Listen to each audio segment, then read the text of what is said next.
Alright, so now I'm going to do part C in this video. It says, given that f of x has indeterminate form infinity over infinity as x approaches infinity, how can we evaluate the limit?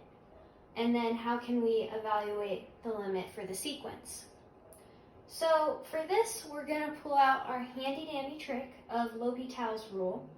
And basically what it says is that if you have the limit as x approaches a of q of x over g of x, and you go to evaluate it and you get these particular indeterminate forms like 0 over 0 or infinity over infinity, and if your top function is differentiable and your bottom function is differentiable, then you can use this trick of differentiating the top function and differentiating the bottom function and taking the same limit, and that will give you the answer. So for this example, we get this special indeterminate form, and our top function ln x and our bottom function x are both differentiable, so we can apply L'Hopital's rule.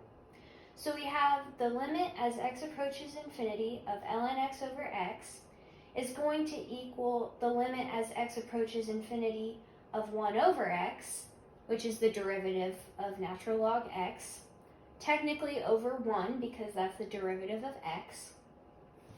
So now we just have 1 over x, and as x gets really, really big, you're just dividing 1 by this ginormous number, so that gets super, super close to 0. So this limit is just 0. So now it asks, well, what about the limit of the sequence as n approaches infinity?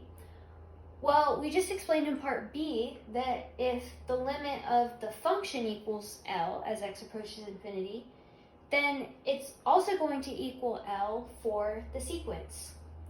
So we know that our L here is 0, so we know that the limit as n approaches infinity of the sequence is just 0.